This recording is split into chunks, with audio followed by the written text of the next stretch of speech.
It's a heartache, nothing but a heartache. Vamos a ocuparnos de más asuntos, amigos. Aquí en nuestro Más de Uno León seguimos a su lado en la sintonía de Onda Cero. Vamos a hablar del golpe de calor, que como sabemos es un trastorno que afecta muy seriamente cuando las temperaturas suben muchísimo a los seres humanos, pero también afecta a nuestras mascotas, a esos seres que queremos tanto y que viven con nosotros, nuestros perros, nuestros gatos. Bueno, pues precisamente de eso es de lo que vamos a hablar esta mañana aquí en nuestro tiempo de radio, nuestro Más de Uno León. ¿Con quién? Lo vamos a hacer con Javier Godino. Él es veterinario experto en animales de compañía en MSD Animal Health y nos va a dar una serie de consejos para prevenir precisamente el golpe de calor en perros y gatos durante esta época estival. Señor Godino, ¿cómo está? Muy buenos días. Hola, muy bien, muchas gracias. Buenos días. Bueno, ¿por qué no empezamos precisamente definiendo eso? ¿Qué es un golpe de calor? Bueno, pues un golpe de calor pues es un trastorno que es muy grave, que se produce en nuestras mascotas cuando se incrementa su temperatura corporal y son incapaces de eliminar este calor con suficiente velocidad. Entonces, lo que va a pasar es que esta temperatura de su cuerpo aumenta hasta niveles que llegan a ser muy peligrosos y que pueden ocasionar daños en diferentes órganos e incluso pueden provocar la muerte de nuestra mascota. Fíjate que probablemente, y en esta época de calor, es una de las urgencias veterinarias más graves que se producen. Uh-huh. Y cuando se producen deben ser tratadas inmediatamente para precisamente evitar estos daños tan importantes, incluso la muerte del animal. ¿Por qué se produce este golpe de calor, Javier? Bueno, generalmente se producen cuando nuestras mascotas, ¿no?, se exponen a estas temperaturas tan elevadas, ¿no? Entonces, su cuerpo no tiene un sistema que es muy eficiente para regular esta temperatura y mantenerla en valores que son normales. Yo creo que todos hemos notado que cuando, por ejemplo, los perros tienen calor, no sudan como las personas, ¿no? Porque ellos no tienen glándulas sudoríparas como nosotros, ¿no?, repartidas por todo el cuerpo. Sí las tienen, pero en zonas como muy concretas, muy poco, por ejemplo, en las almohadillas y en las patas. Sobre todo, lo que vamos a notar es que un perro jadea o incluso babea, por lo tanto, la boca es la parte principal de su cuerpo para que los perros eliminen este calor. Entonces, cuando notan que tienen mucho calor, empiezan a jadear y de este modo van a eliminar las temperaturas. Y luego también, como os decía, por las almohadillas que existen en las patas y también en la nariz, que ahí sí que tienen glándulas sudoríparas. Sí, yo le iba a preguntar ahora, Javier, cómo podemos identificar, ¿no?, si nuestra mascota está sufriendo un golpe de calor, precisamente, ¿no?, si vemos estos síntomas en el perro. El gato a lo mejor es un poco más complicado porque como son más discretos, a lo mejor no nos estamos dando cuenta, ¿no, Javier? Los gatos también, como tú dices, son más delicados, pero también tienen la misma problemática, ¿no? Tienen ese modo de regular la temperatura que no es tan eficiente. También ellos tienden a eliminar pues ese exceso de calor, ¿no?, a través de los jadeos. Luego también ellos utilizan sus propios sistemas, ¿no?, como ese encenderse en zonas frescas para intentar ese intercambio, ¿no?, en esas zonas frescas y disminuir su temperatura. Pero para poderlos identificar, lo que vamos a notar en nuestras mascotas en general, pues es que al principio tienen pues signos un poco como de ansiedad, ¿no? Están como agitados, los perros, por ejemplo, lloriquean. Empezamos a verles, ¿no?, por ejemplo, que tienen un jadeo excesivo y a veces un poco cambiante, ¿no?, que se detiene y empieza de nuevo. Los gatos respiran también todo el rato con la boca abierta. Empezamos a ver que tienen pues, como espuma por la boca, babean un poco. La respiración, ¿no?, la notamos que dice, qué mal respira, ¿no?, como con dificultad. Y cuando, según va evolucionando este golpe de calor, podremos encontrarnos que nuestras mascotas pues pueden llegar a tener vómitos, diarreas, incluso empiezan a caminar con incoordinación y empiezan a tener temblores, hasta llegar a tener inconsciencia y finalmente pueden llegar a morir. Ya. En el caso de los perros, Javier, ¿Sí? ¿influye también el hecho del tipo de raza que sea y también el pelaje que tenga ese perro? Sí, mira, en este caso, por ejemplo, existen diferentes factores, por así decirlo, de riesgo. Por ejemplo, influye, se suele dar más en perros muy jóvenes y en perros también de avanzada edad. También es predisponente, por ejemplo, en aquellos perros que son perros obesos, ¿no? También son más sensibles a que tengan golpes de calor. Por supuesto, razas de pelo largo y sobre todo si son de color oscuro, porque ya sabéis que el color oscuro, ¿vale?, guarda mucho más el calor. Y todas estas razas de nariz chata, de cara aplanada, como los pug, el pequinés, el bulldog francés, también son animales que pueden tener más predisposición a este golpe de calor.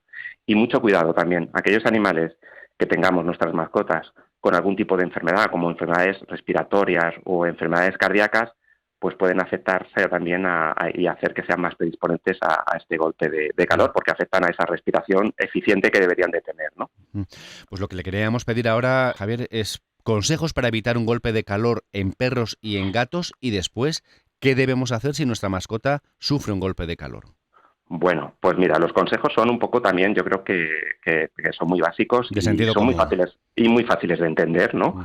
Lo más importante es, siempre debemos tener a nuestras mascotas, perros y gatos, con agua fresca y limpia, siempre, en todo momento. ¿Vale? En estos días de calor debemos tenerlos, por ejemplo, si están en casa, en un lugar que esté a la sombra y bien ventilado.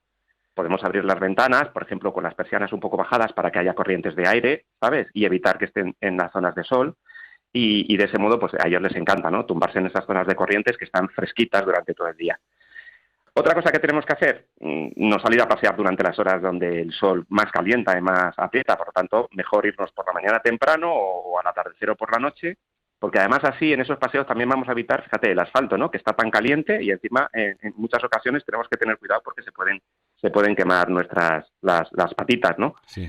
Y luego, si no es posible y tenemos que salir en estas horas, a lo mejor donde hace más calor, pues siempre debemos buscar zonas que tengan, pues eso, agua, ríos, bosques sombríos, parques con jardines que puedan tener aspersores y fuentes, zonas donde se puedan refrescar y no achicharrarse, ¿no? de calor. Luego, importantísimo, los coches, de verdad, esto sí que es un problema continuo este verano. No podemos dejar a nuestro perro dentro de un coche o incluso encerrado en espacios reducidos.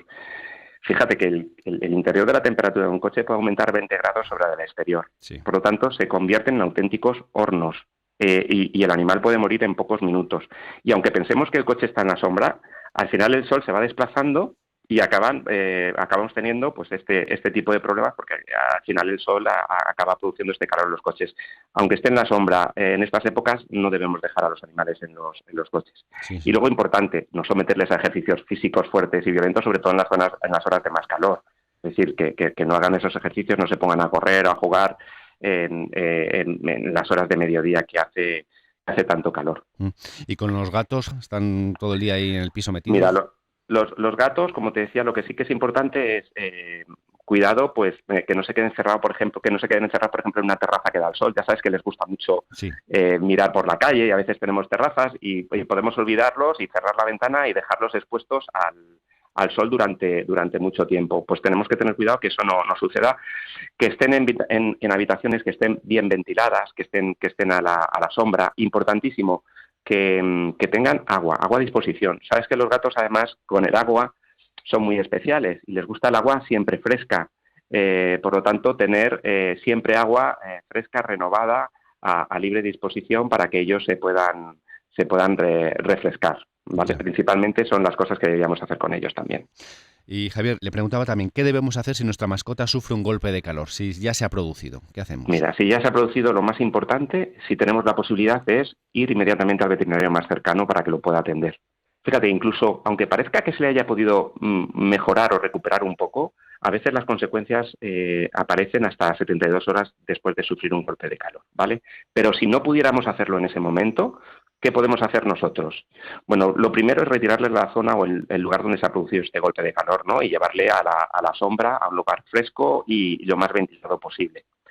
Y luego, claro, tenemos que bajar su temperatura corporal, ¿no? Tenemos que intentar que llegue a la normalidad. Uh-huh. Entonces, en este caso, lo mejor es refrescarle, pero principalmente por zonas donde puede perder de forma más rápida calor, que son las patitas, la zona de las ingles y las axilas. Y ahí las podemos humedecer con toallas o mojarlos con toallas y colocarlos también encima del perro. Pero nunca le debemos cubrir a un perro con toallas mojadas totalmente porque entonces no puede hacer ese intercambio de calor. Podemos humedecerle la boca si él vemos que no está en condiciones de beber sin forzarle a beber. Hay una cosa que es muy importante y que a veces se hace, pero que no se debe hacer, es sumergir a un perro en hielo o ponerle agua helada, porque lo que suele suceder en este caso, lo mejor es poner agua del tiempo, ¿no? Porque si ponemos agua demasiado fría, lo que se va a producir es una vasoconstricción y se va a impedir el intercambio de calor, que se disipe el calor. Por lo tanto, el agua, nada, normal, a unos 20 grados. Si tenemos un ventilador, podemos abanicarles además o ponerle en aire acondicionado, también nos va a ayudar. También nos va a ayudar masajearle las extremidades, ¿no? Para favorecer la circulación. Pero lo que tenemos que recordar siempre es que la mejor opción es la prevención para que nuestras mascotas no sufra este golpe de calor. 3 recomendaciones: hidratación, lugares frescos y no someterlo a fuertes actividades en los días y horas de más calor.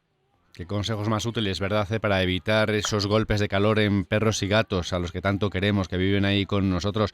Lo ha dicho usted antes, Javier, se pueden morir, es que se pueden llegar a morir de un golpe de calor, ¿no? Sí, efectivamente. Ten en cuenta que las consecuencias dependen del tiempo que pasa desde que sube la temperatura, ¿no? Y de los primeros auxilios y del tratamiento que reciben. Y pueden ir desde una deshidratación leve, sin mayor consecuencia, porque lo hemos atendido muy rápidamente y no ha pasado demasiado tiempo, hasta que en un momento dado, pues se producen deshidratación fuerte, pérdida de sales minerales que nos llevan a tener temblores y convulsiones, y lesiones internas, hemorragias internas, insuficiencias en hígado, riñón. Puede afectar al cerebro, produciéndose derrames cerebrales, coma y finalmente la muerte. O sea que realmente es, como os decía al principio, una de las urgencias más graves que existen en nuestras mascotas y que necesitan de una atención inmediata. El golpe de calor, que no solamente nos afecta a los seres humanos, también a nuestras mascotas. Por eso hoy hemos hablado sobre cómo prevenir el golpe de calor en perros y gatos y si se produce, qué es lo que debemos hacer, cómo debemos actuar. Nos lo ha contado y de qué manera, además tan amena y tan directa, nuestro invitado de esta mañana, Javier Godino, veterinario experto en animales de compañía en MSD Animal Health. Javier, ha sido un placer escucharle. Muchísimas gracias y hasta una próxima ocasión. El placer ha sido mío. Muchas gracias a vosotros. Hasta luego.